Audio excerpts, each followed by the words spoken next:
Oi gente, como é que vocês estão? Espero que estejam super bem. Meu nome é Mariana, sou estudante de psicologia e hoje eu trouxe uma convidada aqui para falar para vocês tudo sobre a psicologia clínica. Então essa é a Jaque, eu vou deixar ela se apresentar também. Ela é minha professora na faculdade, trabalha com psicologia clínica, é diretora do campus agora. Então o vídeo hoje vai estar muito bom e espero que ajude muito vocês também.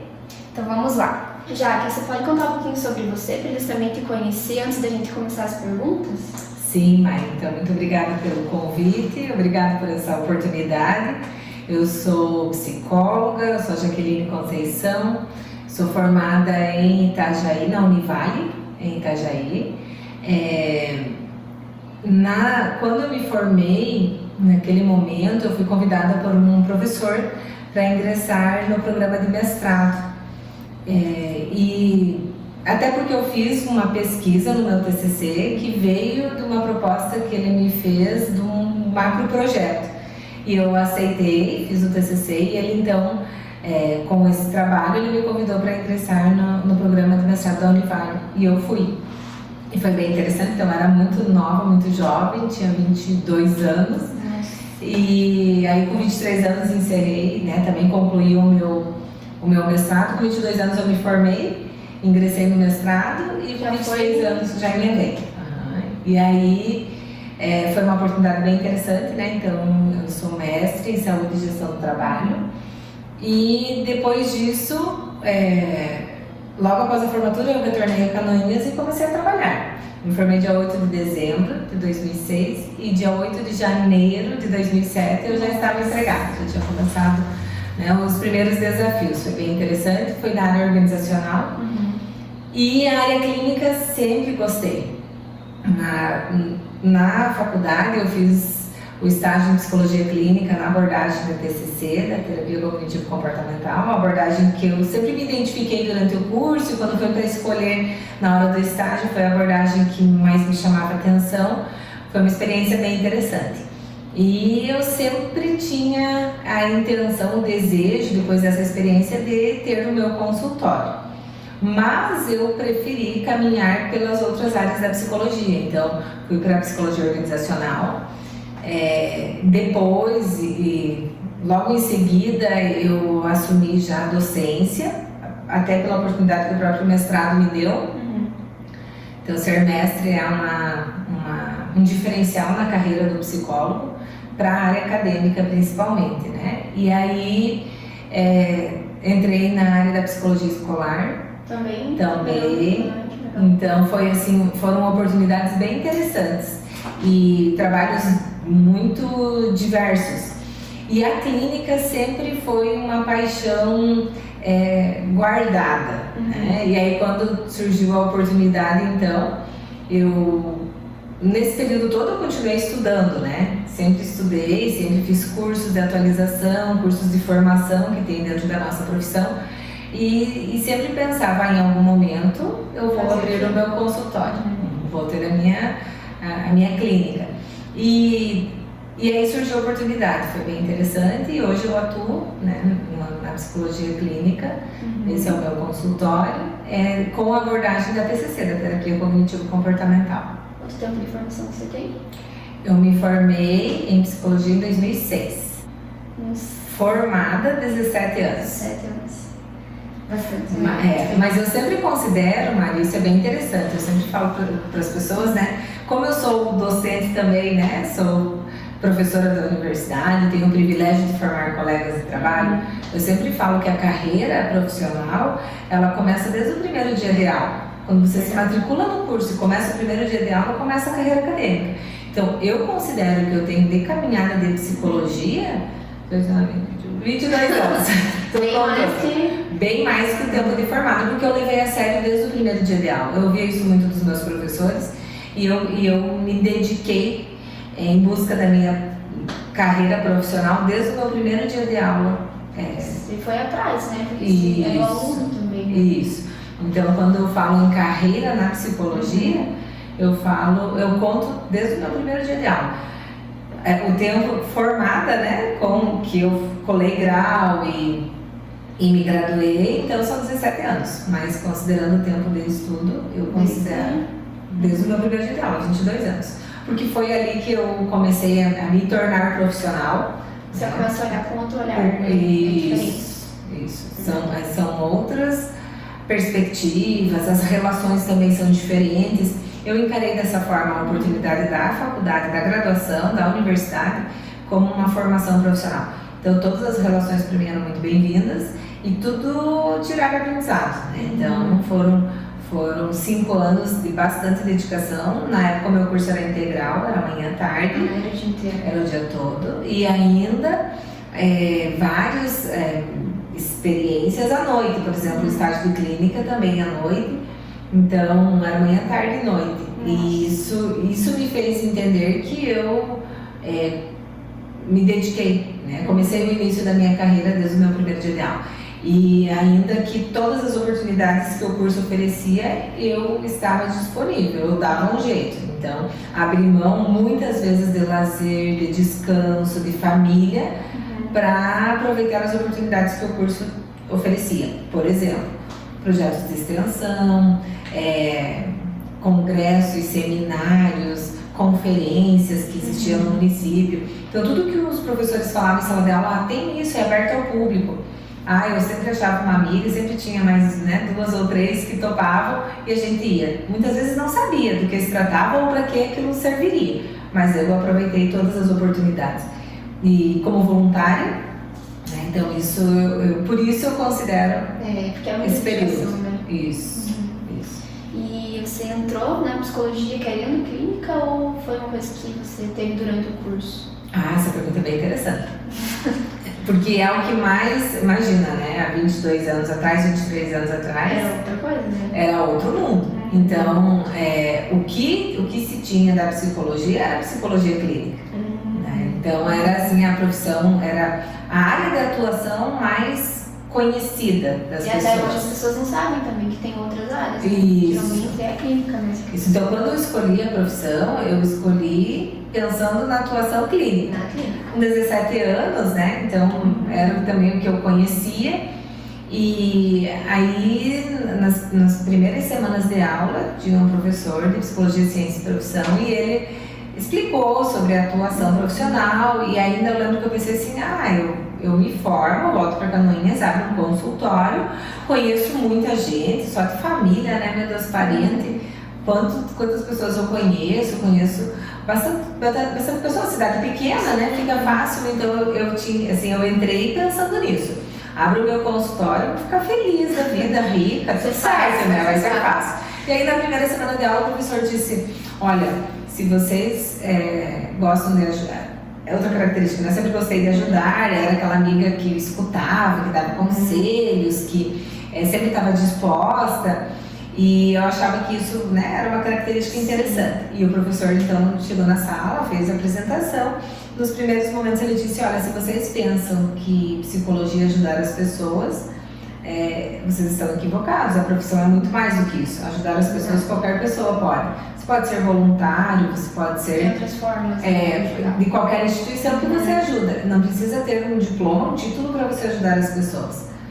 Aí eu já fiquei assim, poxa vida, né? Mas ele continuou, ele disse, mas a psicologia tem muitas coisas, você tem que se permitir conhecer para ver todas as oportunidades que ela dá. Mas eu fiquei um pouco frustrada, pensei, poxa vida, e agora, né? E eu que pensava que ajudar as pessoas ia ser a minha salvação profissional. Mas, enfim, aproveitei, fiquei lá concentrada na aula e ele continuou, né? Ele disse, e outra situação que é um senso comum que as pessoas acham, né, que o fato de você ter essa profissão, você vai conseguir ajudar todos, inclusive os parentes e familiares. E logo entendi que não. Aí ele disse que o nosso código de ética não permite atender familiares, né, e amigos próximos, íntimos. Aí eu já pensei, nossa, que difícil, então vamos ter que repensar, né, essa prática. Mas isso também, eu lembro da primeira semana de aula, foi assim uma motivação para eu aproveitar todas as oportunidades da psicologia. Sim. Porque daí eu pensava assim, tá, mas eu vim pra cá, pra psicologia, pensando nisso. E se isso eu não vou poder fazer, então o que eu vou poder fazer? Eu lembro que acabou a aula, eu fui falar pro professor, eu disse, professor, eu tô com medo, será que eu fico? Será que eu saio, né? porque eu vim por conta disso. Ele disse, mas fique tranquila, a psicologia tem muitas oportunidades. Conheça todas que você puder, mas você vai ver que ela é muito mais do que isso. Então, eu aproveitei aquele conselho na íntegra. Pra aproveitar mesmo. Todas as oportunidades e convites que surgiam para a turma, eu estava. Foi bem interessante. E quando você escolheu psicologia, né? Como você mesmo falou que antes as pessoas, e até hoje, tem muita crença que a psicologia ela não vai bem, ou que ela é só clínica, ou que ela não dá dinheiro, por exemplo, que é uma coisa que também eu já escutei, né? Você teve apoio dos teus pais, da tua família? Teve julgamento? Olha, na época, eu tive apoio. Como eu sempre tive essa característica mais de conversa, mais de ajuda mesmo aos outros, então quando eu contei para os meus pais que eu estava pensando nessa profissão, eles prontamente me apoiaram. E inclusive me levaram a conhecer, conversar com outros profissionais. Na época em Canoinhas existiam apenas 3 psicólogas. 3. Então eram conhecidas. Sim. Então eu fui conversar com uma delas e ela foi bem negativa na colocação. Não me motivou. Ela disse que era uma profissão que era para ajudar as pessoas, que não tinha muito expectativa, que as pessoas não valorizavam, não reconheciam, que era uma profissão que dava muita satisfação pessoal para ela, mas que ela não ganhava dinheiro com a psicologia. Aí foi bem difícil. Aí eu cheguei em casa, aquela noite eu não dormi, eu tinha 16 anos, né? Fiquei pensando, deu um baque, né? Deu um baque, pensei, gente, e agora, tô escolhendo, meus pais estão me incentivando a estudar, ter uma profissão para eu ser independente financeiramente, inclusive. E aí, depois de muito tempo pensando, como toda adolescente, no que fazer, quando pensei que tinha uma possibilidade definida, ela me traz essa informação. E aí eu lembro que eu não dormi, fiquei muito triste, muito chateada, pensando, agora o que eu faço, qual a profissão que eu vou escolher, demorei tanto tempo, para que fosse essa. Aí no outro dia, assim, pela manhã eu estava muito mal, fui para a escola, cheguei para almoçar, não consegui almoçar, e meus pais perceberam que eu estava um pouco diferente e me perguntaram, mas o que aconteceu? Por que você está assim? Como que foi a conversa ontem? Porque eu cheguei e não quis nem conversar, porque eu fiquei muito impactada, com a situação. E aí os meus pais, aí eu contei para eles, disse, olha, a profissional me falou que não é uma profissão que dá dinheiro, porque ela disse que ela tem satisfação pessoal, mas ela não tem estabilidade financeira com a profissão, e agora eu tô com medo. E os meus pais naquele momento foram muito sábios. Eles me falaram que era para eu entender que ela era uma profissional que já estava formada há muito tempo, que não tinha se atualizado, que era a forma dela se colocar no mercado. Como meus pais, meu pai é funcionário público, hoje é aposentado, mas na época ele estava na ativa, e minha mãe empreendedora, comerciante. Então eles trouxeram essa situação da importância da atualização. Sim. De estar sempre estudando e de estar sempre trazendo novidades. Então eu lembro dessa conversa, que foi no almoço, assim, no dia seguinte, que aquilo me tranquilizou. E aí eu lembro que eu perguntei para eles assim, mas vocês vão me deixar fazer esse curso? Correndo esse risco? E os dois juntos falaram assim, com certeza, a conversa de ontem foi uma experiência para você, mas não vai ser a tua história é diferente. E você tem que ir, você está indo estudar, você tem que aproveitar todas as oportunidades. Então, oportunidade sempre foi uma palavra muito presente na minha vida, principalmente na carreira profissional. E foi por aí, então, que eu escolhi, mas eles sempre me apoiaram. Mas eles tiveram a tua base, no caso, foram a tua base? Foram minha base, foram meu apoio e foram sempre muito companheiros, assim, e assistir a apresentação do TCC, sempre me incentivar, sobre as propostas, enfim, que chegavam na sala e falava, mãe, passou um professor e convidou para uma atividade que vai ter lá na comunidade de Itajaí, que eu nem sei onde que é. Será que eu vou? Vá, filha, vá. Então, ela também não sabia onde que era, né? Não sabia nem o que era. Não sabia, mas ela sempre falava, conversa com o professor e vá, dá o teu nome e vá. Então, eles sempre foram muito incentivadores nesse sentido, meus pais, E tanto que no mestrado também foi, quando o professor me convidou, eu nem sabia muito como funcionava, o que era, e eu lembro que contei para minha mãe, ela disse, se inscreva, depois a gente vê, veja como que faz. Então, assim, eles sempre foram muito incentivadores, tanto emocionalmente como financeiramente também, né? Sempre me apoiaram. E eu lembro, assim, que o diferencial foi esse, como que eu vou dizer, um respeito pelas pessoas mais experientes. Então, eu escutava muito o que eles falavam. Esse professor do TCC, ele me convidou para participar na época do PIBIC, que é o Projeto de Iniciação Científica.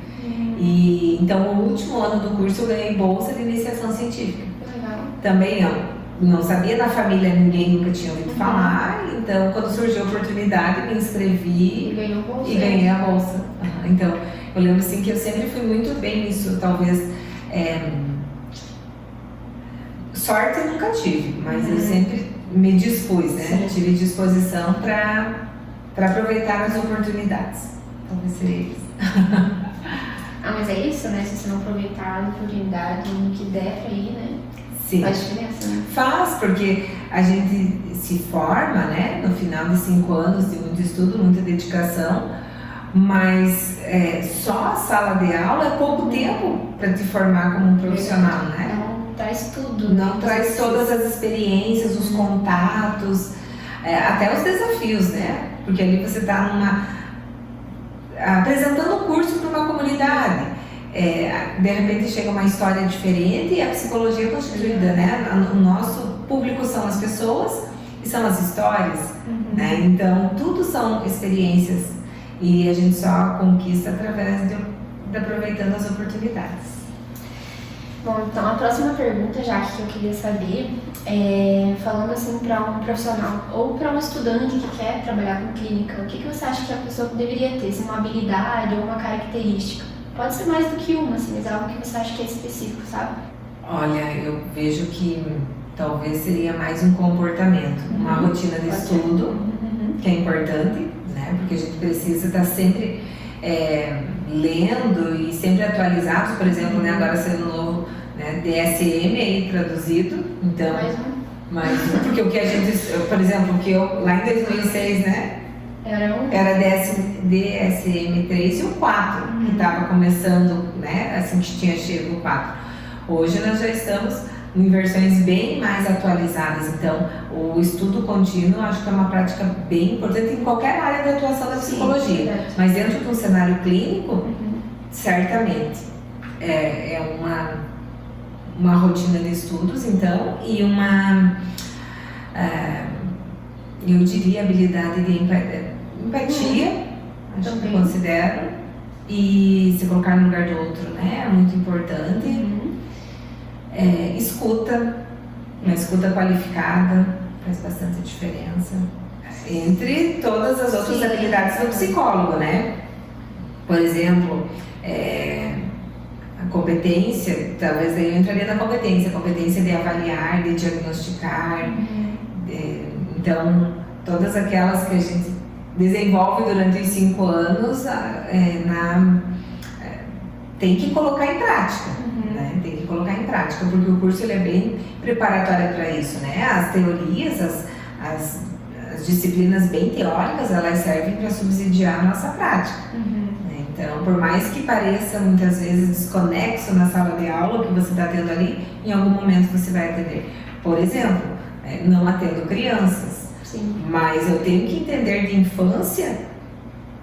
Não importa se o meu paciente é adolescente, adulto ou é idoso, né? Eu tenho que entender do desenvolvimento humano, porque a história do meu paciente passou por essa fase. Ele também foi criança. E também foi criança, e também teve experiências que geraram traumas, que ajudaram, né, a desenvolver e a formar aquela pessoa daquele jeito. Então, por isso que todas as teorias, elas são importantes. Em algum momento você vai usar, mas eu nem quero, né? Talvez as pessoas podem falar assim, mas sabe que eu nem quero estar necessariamente na clínica, ou eu só quero infância.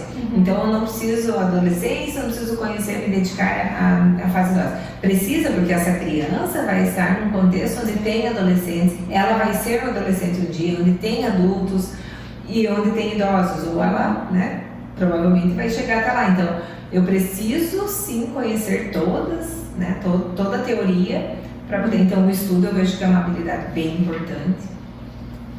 E todas as outras que o próprio curso desenvolve. Beleza. E já que a gente falou de habilidade, já que eu queria saber um desafio também que é enfrentado na clínica. Qual desafio você poderia trazer? Uma dificuldade? Desafio, eu diria que cada paciente é um desafio, né? Porque cada paciente vem com demandas desafiadoras diferentes. Né? E pode ser membros da mesma família, pode ser mesmo problema com pessoas diferentes, então cada paciente é um desafio. Né? Não, é muito diferente de você estar num cenário mais estável ou com problemas muito parecidos. Não. A psicologia clínica, cada paciente que entra pela porta traz uma dificuldade, traz um problema diferente. E a gente tem que estar ali disponível para essa demanda, né, que chega. Então, talvez eu diria que o desafio da psicologia clínica é cada cliente que entra que traz a sua demanda específica. E quem o psicólogo clínico pode atender? Falando para quem não sabe mesmo, sabe? Em questão de público e de demanda. Então, o psicólogo clínico ele pode atender todas as pessoas, a depender do público-alvo específico que ele se propõe. Desde crianças, gestantes, né? Hoje temos aí uma nova área da psicologia, que é a psicologia do puerpério, a psicologia da gestação. Né? Então, é desde a mãe gestante do bebê dentro da barriga, até infância, adolescentes, adultos, idosos. Né? Então, a psicologia clínica ela permite o trabalho com todo ser humano, todo sujeito, né? Pode ser atendido, pode ter o acompanhamento desse profissional. E como que faz para se tornar um psicólogo clínico? O que precisa ter? Qualquer um pode ser psicólogo? O que precisa? O psicólogo clínico ele tem que ter a habilitação, né, de bacharel em psicologia. E é uma área de atuação que sim, que qualquer psicólogo pode entrar. Mas é sempre recomendado que o psicólogo que vai para a área clínica se especialize na abordagem que ele mais se identifica e que ele está mais disposto, né, a trabalhar com os seus pacientes. E quanto mais especializado, mais especialista, também afunila o público, né? Então, por exemplo, nós temos psicólogos clínicos que trabalham só com avaliação psicológica, outros que trabalham só com crianças, outros só com crianças com transtorno do neurodesenvolvimento. Né? Então, nós temos psicólogos que trabalham só com adolescentes, psicólogos que trabalham só com adultos, ou psicólogos especializados em atendimento de casais, psicólogos que, enfim, então nós temos com situações específicas, né? Então, depende muito, né, a pessoa quando vai procurar um psicólogo, talvez seria interessante ela procurar por essas especialidades, né, que o profissional oferece. Talvez fica mais fácil, né, selecionar o profissional adequado para aquele paciente. Mas se nós estamos aqui conversando talvez com pessoas que têm um interesse na psicologia, então a psicologia ela é muito ampla. Né? E a clínica, veja, a própria clínica, que é uma área de atuação, né, da psicologia, ela possibilita muitas alternativas, muitos públicos, tem muitos nichos, né, dentro. Tem, por exemplo, um psicólogo que trabalha só com avaliação para cirurgia bariátrica, que a gente chama, né, o psicólogo que vai para essa avaliação psicológica para a cirurgia bariátrica e que depois também faz o trabalho sobre o emagrecimento, né? Então, porque faz a avaliação e faz o acompanhamento também, o pós-cirúrgico. Então, nós temos infinitas possibilidades dentro da psicologia clínica. Bem legal, gente. E falando assim, quando a gente se forma em psicólogo, você falou que é importante também até a pessoa procurar um especialista, né? Porque faz diferença. Qual que é a importância do psicólogo? Até para você foi importante fazer um mestrado já, né? Então, qual que é a importância de você sair da psicologia, fazer uma especialização, buscar esse estudo assim a mais? Para o psicólogo, qual você acha que é a importância assim, principal? Então, Maria, acho que para o profissional, né, isso é uma é importante porque nos dá uma segurança na atuação. Então, é um diferencial, mas é uma segurança também, porque você fica mais especializado naquele determinado assunto. Né? Então, a gente não deixa de saber de toda a psicologia, mas a gente sabe muito mais com riquezas de detalhes,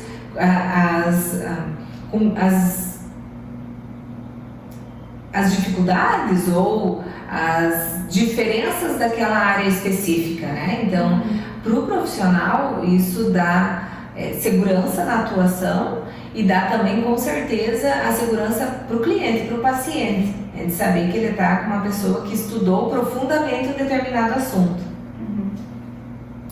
E faz diferença, né? Um profissional que sabe o que está fazendo, a gente sente também, né?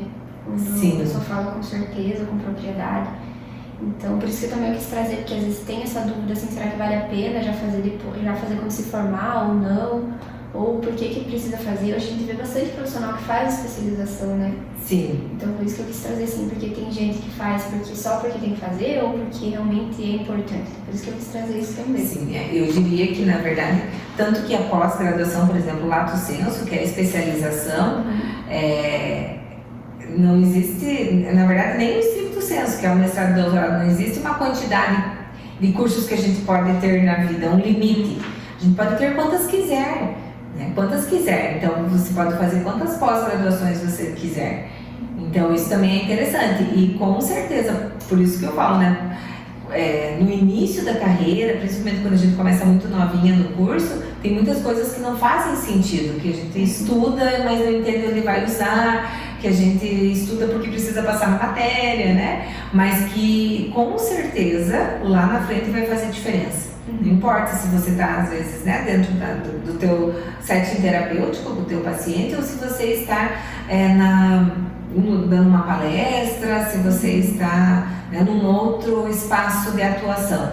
Mas o conhecimento, em algum momento você vai utilizar. E o conhecimento não ocupa espaço, né? Então, se você me perguntasse assim, uma dica para um profissional, se ele deve fazer a pós-graduação na sequência da graduação ou esperar o tempo para ver onde ele vai trabalhar, eu diria na sequência.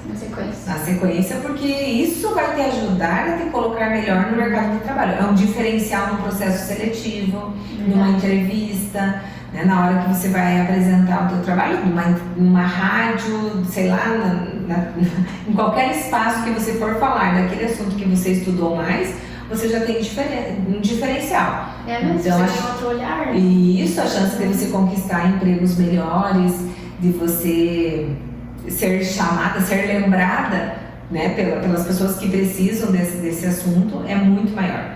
Então, a minha recomendação, por isso até a habilidade que eu coloquei lá, né, é continuar estudando sempre, tanto de modo autônomo quanto de modo mais sistemático, como as pós-graduações. Bem legal, isso aí foi muito importante, essa dica. Então, assim, dentro da terapia, o que você considera importante, assim, no processo terapêutico? Entre paciente e psicólogo, o que é importante? Confiança. Confiança. Estabelecimento de confiança, o vínculo, né? O vínculo profissional é muito importante. Se o paciente não confiar no profissional, ele não volta mais. E a primeira sessão é fundamental, essa geração de confiança. O vínculo, ele faz, a cola, né? Ele faz o trabalho acontecer de um modo mais tranquilo, seguro. E aqui entra a importância do estudo contínuo.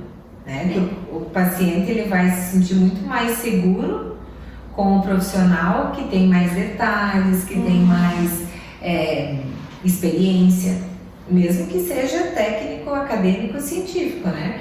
Mas o paciente ele volta.